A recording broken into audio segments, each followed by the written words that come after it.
मित्रांनो, video number 328. चला तर सुरू करूया आणि बघूया आजचा काय विषय ते समजून घेऊया. मित्रांनो, आजचा विषय पुरुषांनाही सतावतो स्तनाचा कर्करोग, कसं ते बघूया. हल्ली पुरुषांना हा कर्करोग होऊ लागला आहे.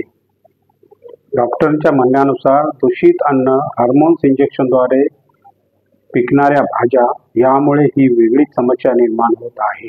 बापरे. स्तन कर्करोगाची कारणं काय? वय वाढण्याबरोबरच स्तन कर्करोगाला कारणीभूत असणारा घटक सक्रिय होण्यास सुरुवात होते.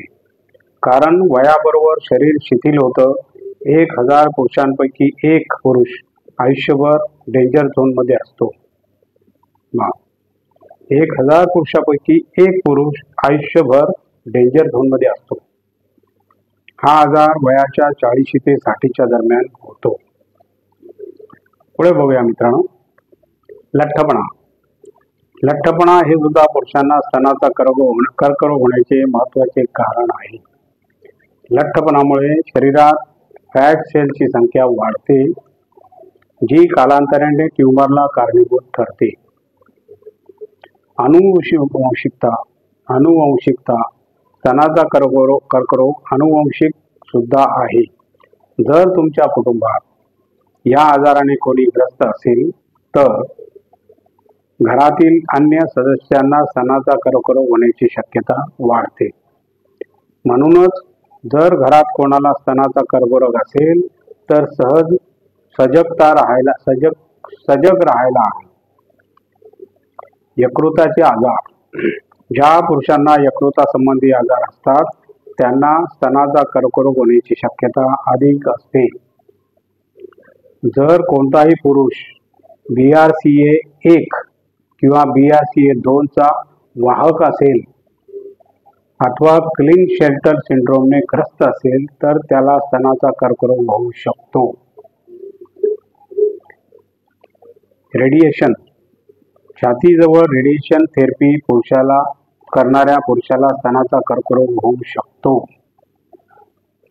जर एखाद्या वेगळ्या प्रकारच्या कर्करोगापासून बचाव करण्यासाठी म्हणून त्याच्या छातीच्या आजूबाजूला रेडिएशन थेरपी केली जात असेल तर त्यांना भविष्यात स्तनाचा कर्करोग होऊ शकतो. स्तनाच्या कर्करोगामुळे छाती जड वाटते. पुरुषांमध्ये अनेकदा हार्मोनच्या बदलामुळे स्तनाचा आकारात बदल होतो. स्तनाच्या आकारात थोडासाही फरक जाणविल्यास त्वरित तज्ज्ञांशी संपर्क साधावा. मुद्दा नंबर 2 बघूया मित्रांनो. शरीराच्या वासावरून ओळखता येतात व्यक्तीला झालेले आजार, काय ते बघूया. वैज्ञानिकांनी मनुष्याच्या श्वासात शेकडो आणखी VOCचा शोध घेतला.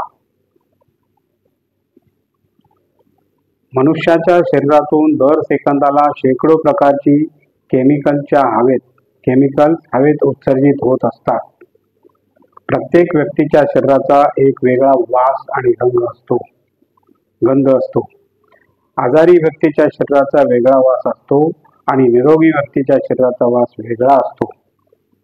प्राचीन काळापासून आपल्याला माहित होते की आपल्या शरीराचा एक वेगळा वास असतो.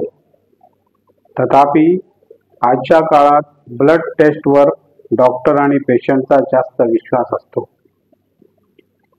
युनानी डॉक्टर वास घेऊन सांगत असत आजार.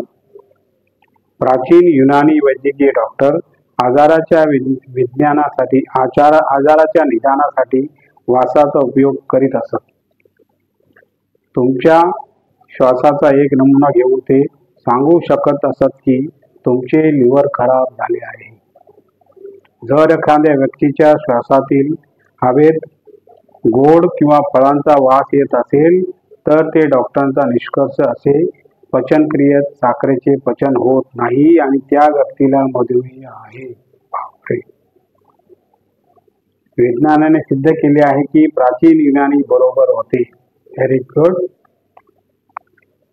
काही VOC विशेष वास असलेले तर काही वास नसलेले असतात. सन 1971 मध्ये नोबेल पुरस्कार विजेते रसायनशास्त्रज्ञ लाइन फ्लॉइंग यांनी श्वासाचा 250 प्रकारचा विविध केमिकलची ओळख पटविली होती. त्यांना बाष्पशील कार्बनिक संयुगे किंवा VOC म्हटले जाते.